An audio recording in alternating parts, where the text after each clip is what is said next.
Welcome to BigFoeNation. This is Big Foe. You can join the nation at BigFoeNation.com or BigFoeNation on YouTube as well as Instagram, or you can follow us on Twitter at BigFoeNation. If you want to support the nation, you can do so by clicking the donate button on BigFoeNation.com. So, today's topic is Djehuti, also known as Tahuti or Thoth. It's the Egyptian god of magic, the mind, thinking, writing, cognition, science, all things of the mind. And as far as BigFoeNation is concerned, Djehuti is one of the crucial philosophers. So let's get into it. Unlike the other philosophers that we'll be getting into, Djehuti is a quasi-fictional character. So he has a different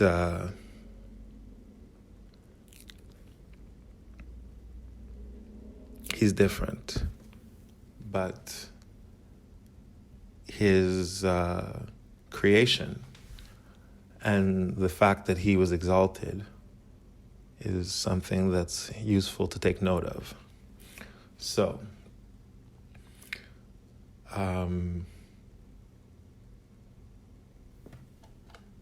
Djehuti was, just so you can find him when you see him, he's the one that has the ibis bird as a head.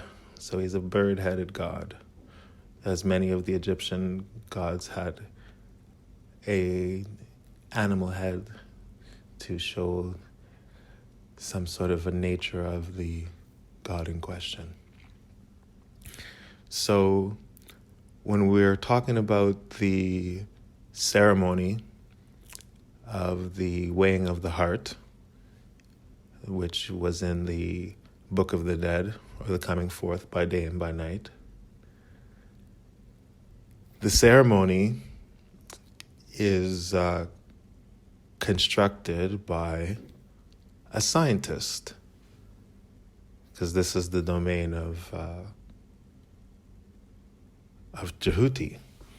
You can see him clearly in the depiction of the ceremony, taking notes as the scribe. Now, you have to look at this as the most precise way that they could think about doing something that we would think of as a subjective thing.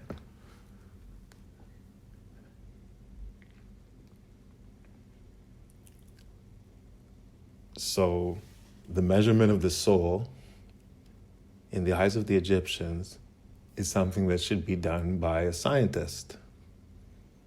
He's a god, but he's a science god. So they don't think of subjective things as not being measurable. The most fundamental measurement that there is based on measuring something subjective.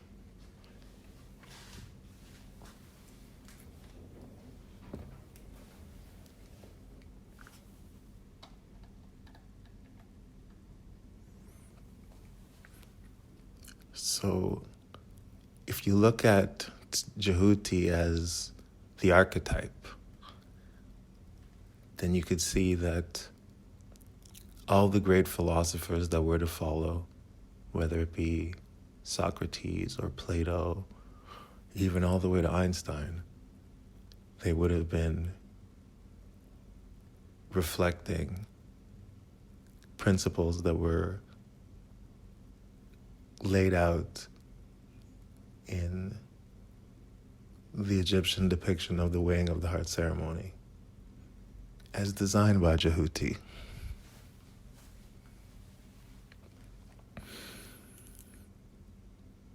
As you would have seen in some of the videos about the principles of ideal judgment, this had to be an understanding that he would have had in order to construct it.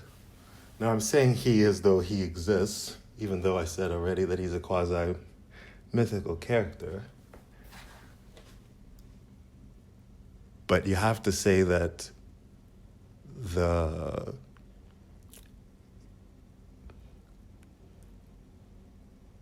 he doesn't have to exist or have existed for the principle that he's representing to be a true one.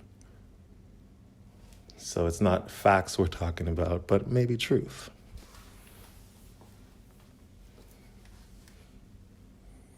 So ideal judgment. This is what's depicted by Djehuti. So much as scientists later on would have their scientific method, when Djehuti was called upon by the pharaohs to test, to make the one measurement that they couldn't make a bribe to change. Because when they go into eternity, they go alone. So this is the one place where they actually had to be honest. So when they were honest, they say that the universe itself, by all not only the experience, but the testing over time and the things that have been successful, it's based on a consistency and a lawfulness that can be understood and acted upon favorably. And lack of understanding oftentimes has negative outcomes. But that over time, understanding came that the universe itself was ordered in a way that followed from a law. Based on this, they observed the results of this lawfulness. And the results of this lawfulness was the forms themselves. The forms on their way always toward the law. The law represented by the ideals that the forms are on their way towards. But this is why we say they have a tendency toward the ideal. Now these ideals are in some ways unattainable. So many times it's possible to say that knowledge itself is unknowable, but that's a play on words that we'll probably cover later on a lot. So the forms are reflections of the law, and all changes, including the forms becoming, are also reflecting the law. So, because the forms themselves, the ideal forms, personify qualities, we say that changes should reflect qualities. So, understanding of changes informs us of what qualities are desirable. Knowing this, we make sure that any changes that we make are reflections of that quality. Simple. The difficult part is then there's no halfway. There's no Aristotelian sliding scales of choosing the lesser of two evils. Because in this case, both lesser evils are on the other side of the good. They're in opposition. So we can see that Djehuti was cognizant of this concept because of how he designed the apparatus to measure the heart of the pharaoh. So how did he do it? The pharaoh is led into the court or the judgment area, and his heart, his spiritual heart, is put on a scale. And on the other side is an ostrich feather, so a super dainty, elegant feather. Now, the pharaoh at this point is to recite the 42 negative confessions. Now, these confessions are where, they're the basis of the 10 Commandments and many other law codes that we're to follow.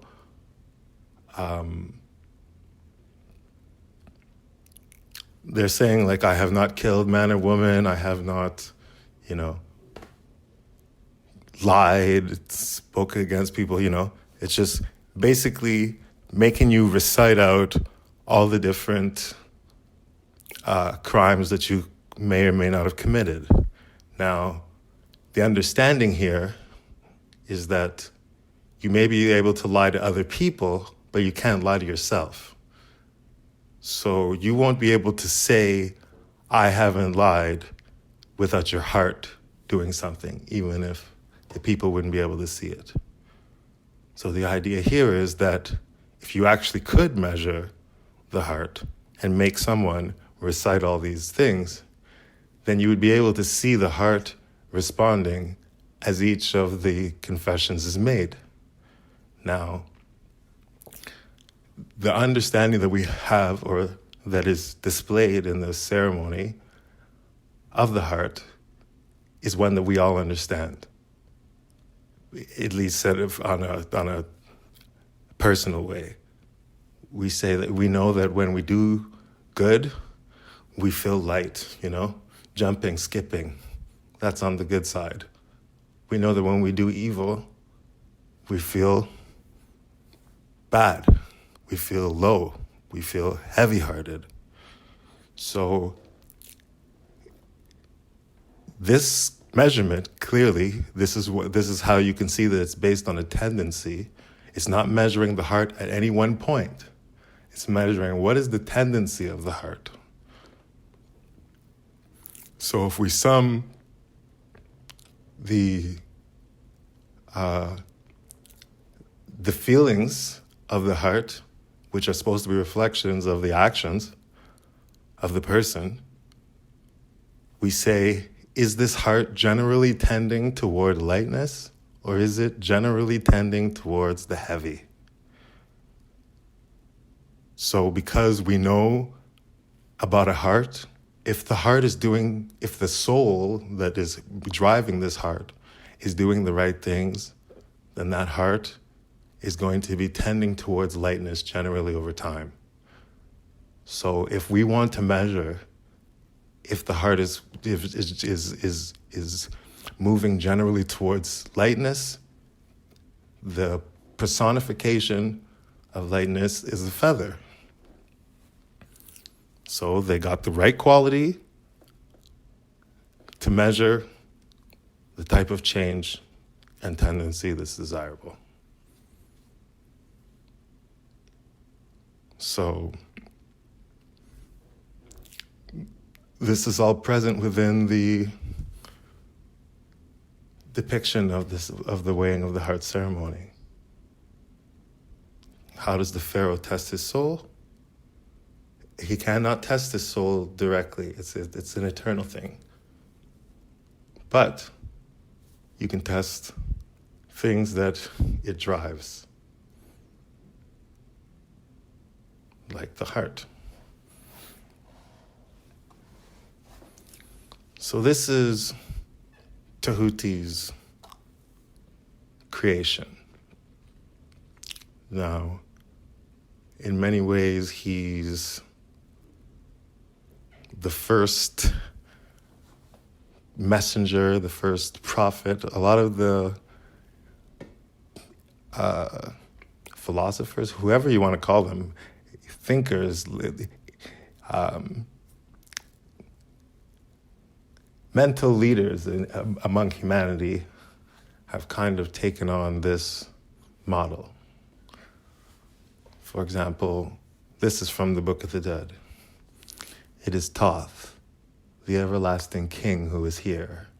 I am the great god of Bark, who have fought for thee.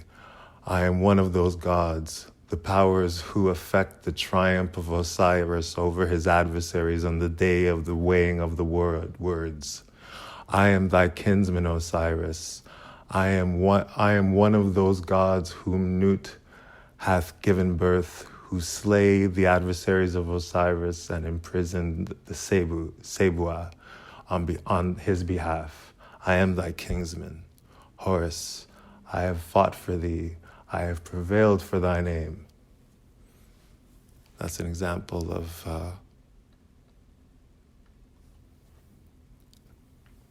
the vibe that you get from Thoth when you're thinking about messiahs and all that. So this is why we gave him a little bit of a close look. Here's another one.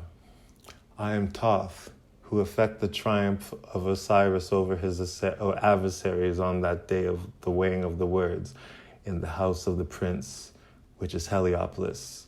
I am Tati. I am Tati, the son of Tati, conceived by Tatu, born in Tatu, and Tatu is my name. I am the mourners and the weepers who wail over Osiris in Rikchit, and who effect the triumph of Osiris over his adversaries. Ra issued the mandate to Thoth that he should effect the triumph of Osiris against his adversaries, and the mandate is what Thoth hath executed.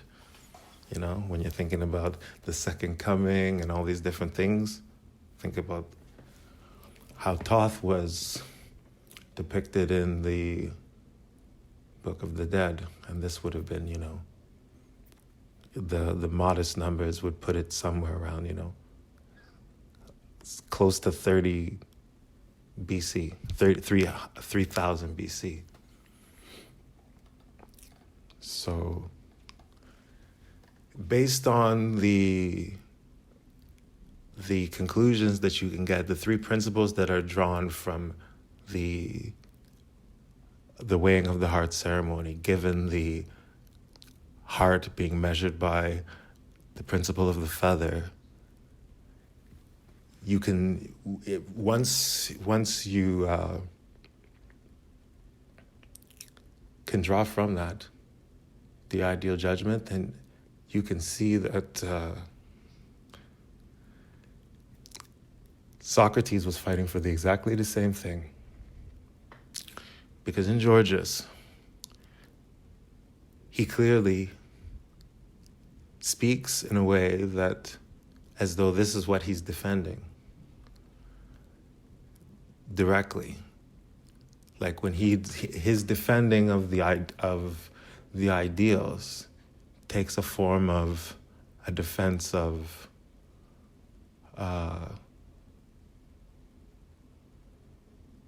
craft over things driven by flattery, which he defines as knacks.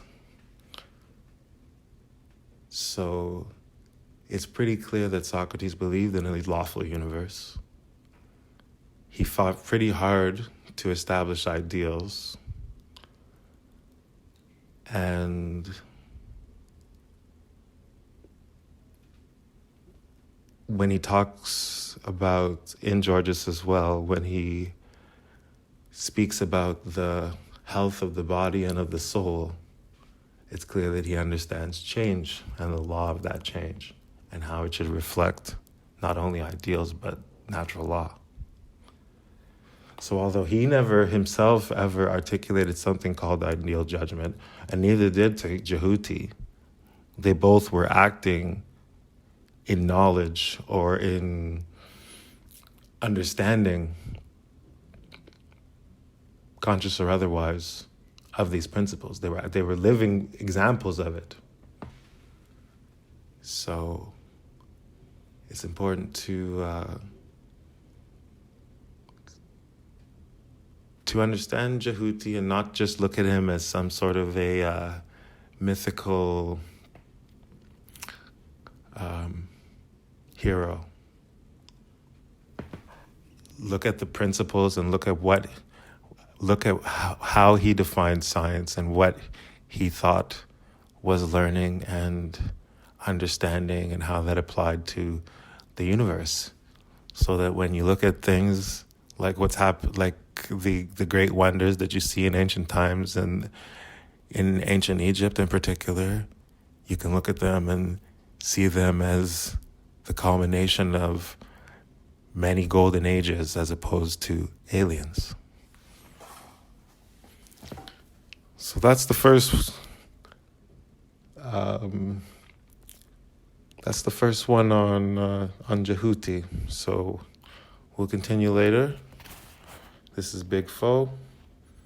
Follow us at BigFoeNation, and at BigFoeNation.com you can sign up to get all the info for when the next videos are coming out and all the such. So take care, people. Bye.